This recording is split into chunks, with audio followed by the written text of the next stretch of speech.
right, let's continue to unpack the story now and bring in the organization Undoing Tax Abuse.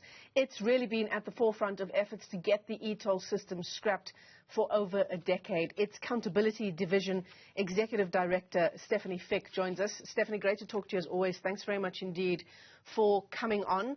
Did we ever think this day would come, that we would be 2 days to e-tolls being cancelled? It's really a celebration. I think not only as an organization, because the fight started with in the early beginnings of OUTA when it was known as something else, but also for the motorists in Gauteng that said yes to this challenge, was brave to say we will refuse to pay for e-tolls. So yes, indeed, a good day. Okay, a good day, but there is still some confusion, or is there, you'll tell us, around whether motorists are still on the hook for any debts owed for the e-tolls payment system.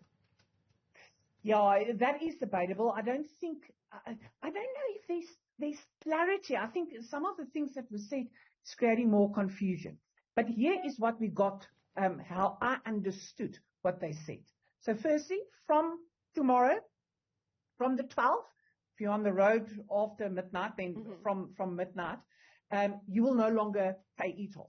However, the historic debt is still there. So in other words, if you have an e-tag and you haven't been using it because of your e-toll debt, if you then put money on the e-tag, that will be sucked up by your debt, your e-toll debt. So we don't know what's going to happen to all the e-toll debt, and they were quite frank in saying they also don't know how they're going to hold people to account. So that is still a problem. And then the finances. I mean, the question people are asking is that, because e-tolls aren't paid, now Gauteng motorists is going to be paying more, and there's going to be petrol levies and all of that. I think what they try to say is, yes, SANRAL has got debt, but SANRAL will remain responsible for the maintenance of the GFIP roads, although Gauteng will pay 4 billion over 4 years towards that maintenance. So it will remain a SANRAL road, will remain a national road. And we also need to understand that the SANRAL's finances is really confusing, because they say that there's about 43 billion rand e-toll debt, so GFIP debt, which we have no clue where that comes from. And then one has to understand GFIP, where e-tolls was payable, is but 200 kilometers of, according to the minister, of 24,000 kilometers of road surface of SANRAL. And SANRAL thought they're going to get 34% of their income from 200 kilometers of road, which just doesn't make sense. Lesufi did say that it's not going to affect Gauteng in the sense that they must make money available. They will go out on market. But in their MOU, they had to sign that it will not impact on education, hospitals, etc. Yeah, I understand Gauteng is still on the hook for 30% of the debt owed on the e-tolls project. That amounts to some 13 billion rand. The balance, that's 70% to be paid by National Treasury. Of course, the long-standing question, and it continues to be to this day, is where will Gauteng even get that 13 billion rand? And that isn't clear. What I understood from them saying is that they will go out on market. They will try and get money from private sector in order to continue with their business. And then they also assured us that Gauteng motorists, or the people of Gauteng, wouldn't be the brunt of this 12 billion that needs to be paid. But there remains a question. 30% of an amount, and if you look at that amount, which is then the 43 billion, where does that come from?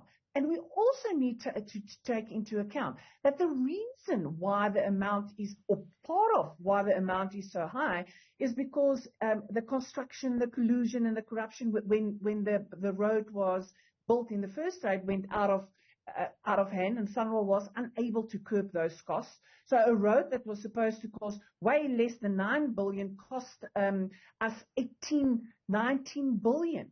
And now people are expected to pay back that debt. It's just unfair. Yeah. And then the collection costs. Initially it was supposed to be 4 billion. That was double after the contract was signed. It's just ridiculous. So really, it's not a. I mean, in a way, it's a sigh of relief. It's the closing of a very, very long chapter insofar as e-tolls in Gauteng are concerned. But in another way, there are still a lot of questions, not least of which how the province will repay that debt.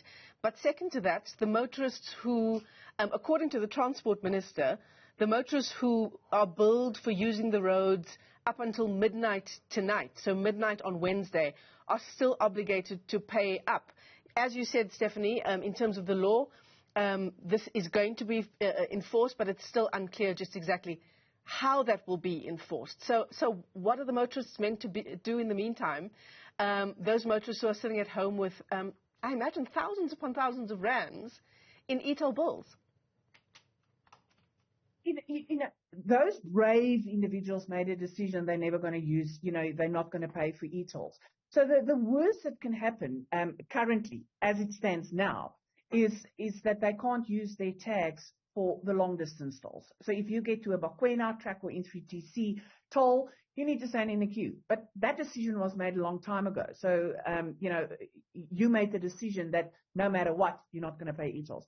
In terms of holding people to account for e-toll debt, then it, from a legal point of view, becomes very muddy because from March 2019, SANRAL has said we're not going to go after e-toll debt. So there hasn't been summonses served, etc. So you're also talking in legal speak about prescription, some debt they will never be able to go after because it has prescribed. We, as an organization who said that if you are summoned, and as long as we have funds to do so, we'll protect you, we also need to sort out those historical debt cases, that is court cases, where people were actually summoned. So this, e-tolls may be done for now, you don't have to pay, but the story hasn't ended yet. We still have our job cut out for us. And in the meantime, if you do get a summons for some or other weird reason, please, we are still here. Like we said, we will defend you for as long as we have funds to do so. But I think they will have to consider, that it becomes a little bit unfair when we were dealing with for example, our collateral challenge, which is sort of the high court cases where we are saying this is unlawful, so you can't come after us for e-toll debt. It was this whole financial Armageddon. And now we've seen that from 2019, they've done, without this historic debt. So not a lot can happen. So let's see what will happen in future. But those brave individuals, don't worry. I don't think that there's really significant change from today until tomorrow. If you had, and the people that has been paying e-tolls, you can continue. The positive about this is that government is thinking about this integrated system. You can still use your tag for parking. They are speaking to, for example, taxi associations, public transport. Stefanie, actually, can I come in there? I actually wanted to ask you as a last question about those people who have been paying their e-tolls since the inception of the system. And I seem to remember the Gauteng Premier having something to say about this as well some months ago, something to the effect that you might be reimbursed for at least part of what you've been paying. Yeah, he said today that I also can remember, he said people will be reimbursed, but I can also remember then he then made a turnaround and said that's not possible. And today he said that people misunderstood or took it out of context or something. I don't want to put words in the Premier's mouth. I think the bottom line is that the people that pay because they feel that they have to, whether they feel that they need to be law-abiding or whether they need the tag for the long-distance tolls, I doubt whether they will get their money back. It is a burden on Gauteng's budget, which I don't think they have money. And then also the practical side of it. We must remember that a lot of the companies like Avis and Rent a Car, the rental companies, they pushed that expense onto their users. So you can imagine that who gets the money, how do you prove that you paid the money? It is just an administrative nightmare. So unfortunately or fortunately, depending on which side you sit, the chances of you getting your e-toll money back is zero. Yeah, absolutely. So as you say, Stefanie Fick from OUTA, e-tolls coming to an end officially on Friday, but the story of e-tolls far from over. Stefanie, thanks very much indeed for joining us.